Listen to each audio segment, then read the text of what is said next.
some of us wanted to participate in a science fair, and with the blessing of the faculty, we went and participated in the regional science fair. So and finally, the most important attribute here is the rigorous academic curriculum, in particular in the humanities. Lee March, Dan Jones, Randy St. John were all very important in creating a foundation for me and thinking how to think and how to write. And while I'm in the sciences now, these tools, learning how to organize my thoughts, how to express myself on paper, have been really instrumental. When Dan Jones, who is no longer here, would hand out a blue book to you to take a test, and with one or two questions where you were forced to summarize the semester's experience, it really gets you to work and to think and put your thoughts in order.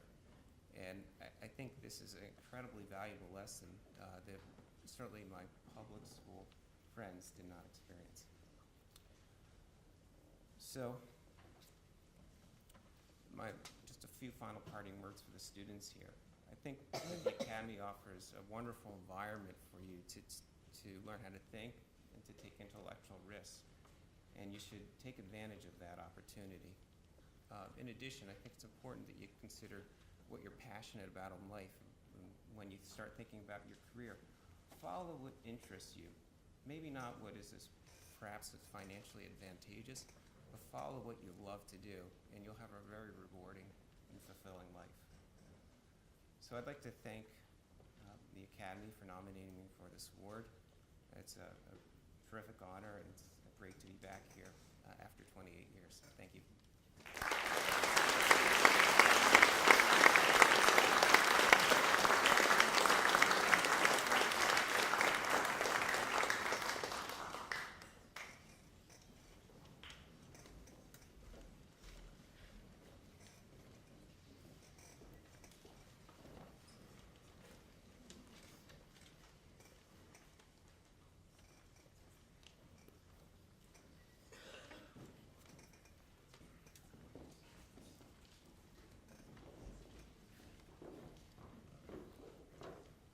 And Mr. Gillette, will you please come back up to present the 2014 Professional Achievement Award to Brad Johnson. Thanks.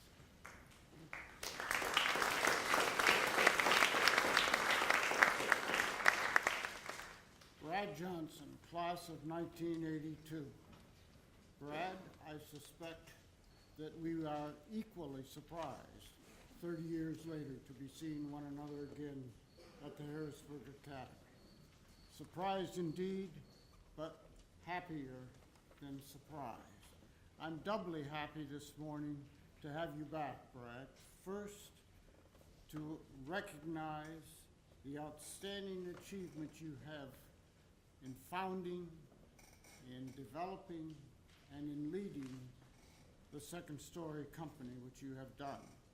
It is innovative, it is imaginative, it is creative, and it goes well beyond anything I understand.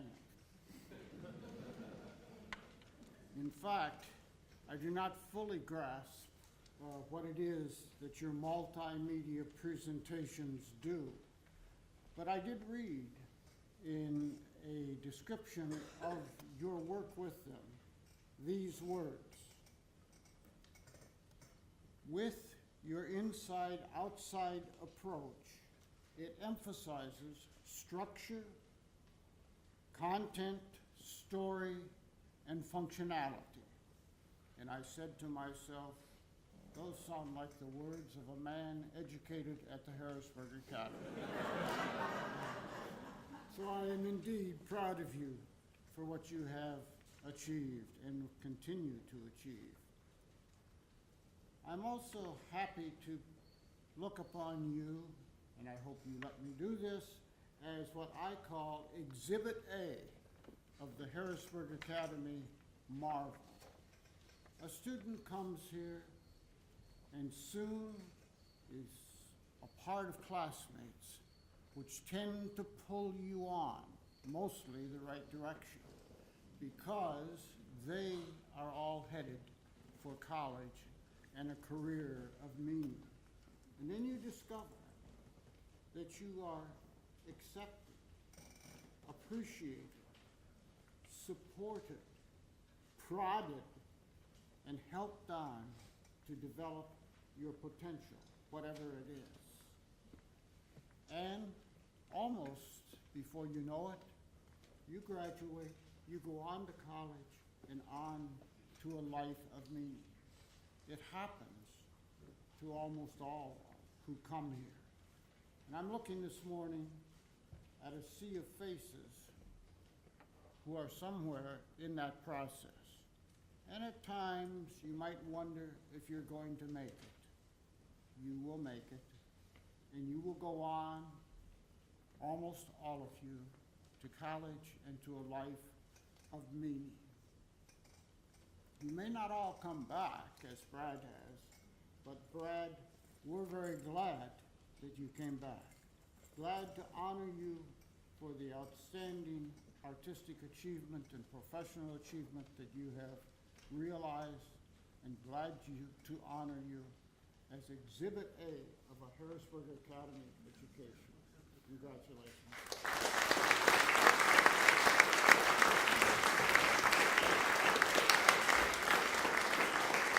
Thank you very much.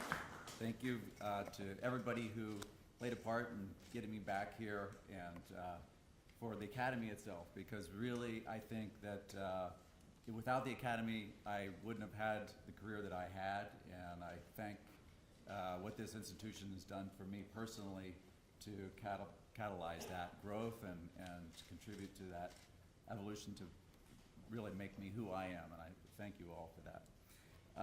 It means a great deal to me to kind of do this right now. The kind of timing of this is really exciting. I started Second Story when I was 30 years old in 1994, and recently sold it in 2 years ago. And now I'm playing a part-time role there. So I'm going through this kind of, reflection time, and sort of pause and reflect and think back about what the career was. And this is really a wonderful way to think about that. And when I got the call from Michael, it was kind of exciting. It was also a little bit unusual for me to think it's professional achievement.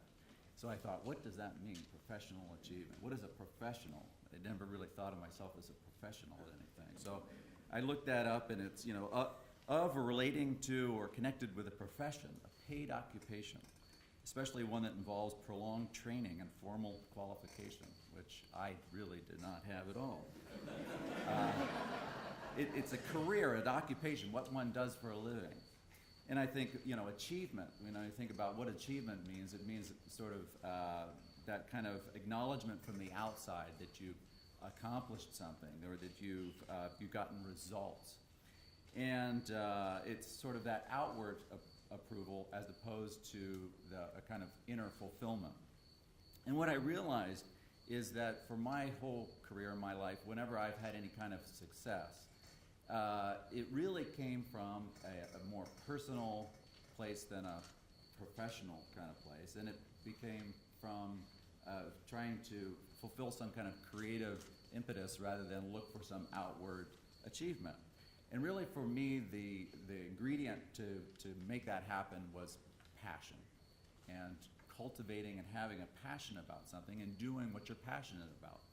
And I think that is really what the Academy did for me, number one. I came here when I was 11, in 11th grade.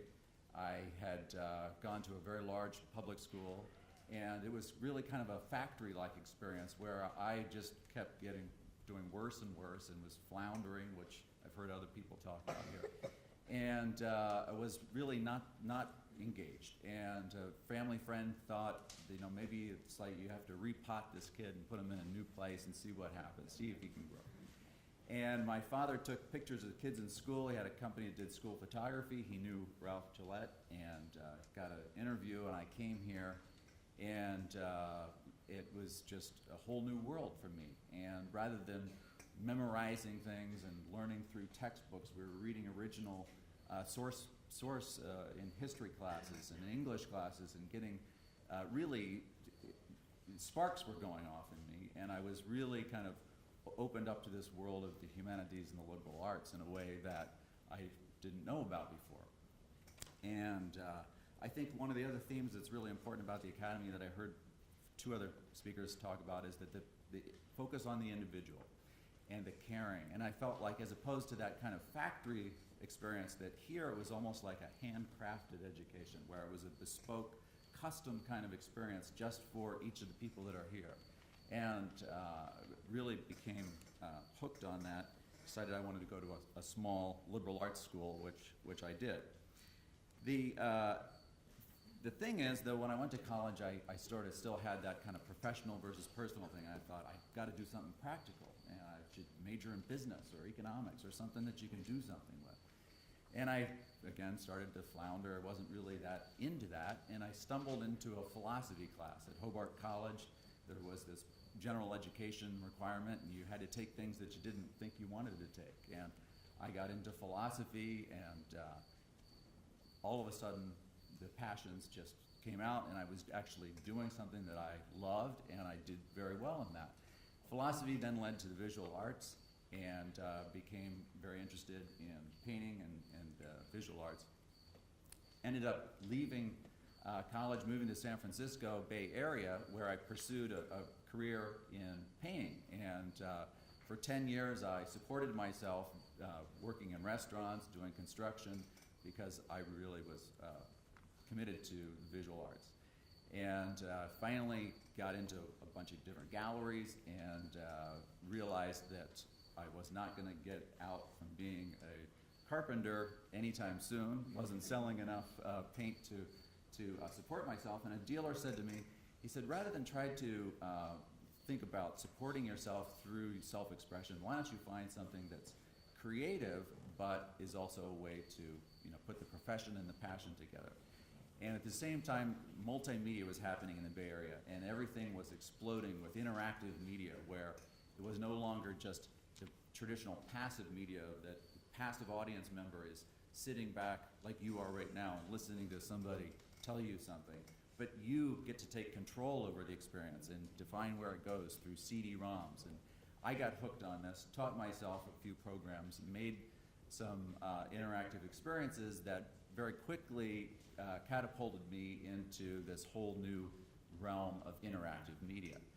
And it was like the vocation and the avocation and the passion, the personal projects, the professional things all came together for me. And I remember thinking, which way does this career going to go? Am I going to turn it into an agency and do the commercial thing, or can I do the things that I'm passionate about that had to do with content and the kind of things that I was exposed to, the world of ideas? And was really fortunate to get the first client was National Geographic, and National Geographic hired us to create these experiences where we took people on adventures to faraway places, got to search for the giant squid in New Zealand and do the real-time dispatches, and did a lot of websites that really helped people connect with content and stories and all different subject matters. And it, to me, put together that passion in a way that was really exciting. So moved the company from the Bay Area up to Portland, Oregon in 1997, and have grown it now to over 50 people. We are really excited to create a lot of different types of experiences, but really what I'm mostly passionate about are the interpretive experiences that help people connect with our cultural and natural heritage. We work with a lot of the greatest museums and cultural institutions in the world, creating websites, mobile apps, interactive tables, interactive installations in places that help people understand the world around them, understand collections and the stories that are embodied in collections in museums. And that's really a wonderful, rewarding thing. We did stuff at the Gettysburg battlefields here, which is one of the closest things we've done here, but a lot of things for the Smithsonian, the Library of Congress, and different Museum of Modern Art and things like that. It's been a wonderful career with a lot of exciting interactions with specialists from around the world in all different disciplines. And I thank really the kind of seeds that were planted here at the Academy for really catalyzing that and getting me excited about things in a way that ultimately I can do something about. Just sold the company, now I'm part-time there, and it was interesting, the day that the company was sold was the day that I got a commission that installed to do an art project, where I installed a 16-foot by 8-foot high photographic painted mural in a building that was kind of an interesting kind of, again, fork here in the road where the art is an opportunity for me now, as well as Second Story, and I am now exploring a whole new path of self-expression again without having to worry about the part that the gallery dealer warned me about. And I think that, to me, what I can really impart here is that I have like a niece that's in college, and she's so worried about what she's going to do and trying to scaffold it all out and figure it out. And I think here you get the tools to be able to improv and get lost and find a way that makes sense for you, and that you have the tools to be able to encounter any situation and not worry about having to have everything figured out. Like I said, I didn't do anything until I was 30 professionally, and I think I had the tools here to do that. And I thank you all for having me here, and I thank the Academy for doing that for me. Thank you.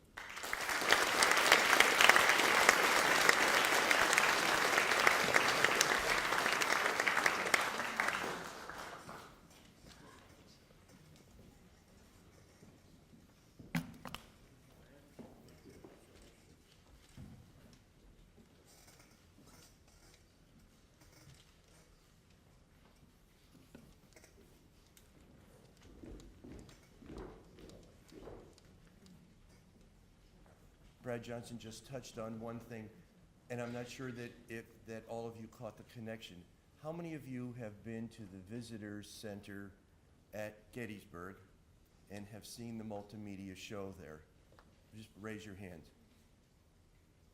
It's Mr. Johnson and his company that created the multimedia show at the Gettysburg Visitor Center. So, I also want to recognize two other people before we end. Two other inductees into our Athletics Hall of Fame, Mr. Joe Gillette and Mr. Steve Stewart. So if you would, please stand so we can give you a round of applause. Oh, and Michael Dreamer as well. Mike, please. There we go. Thank you.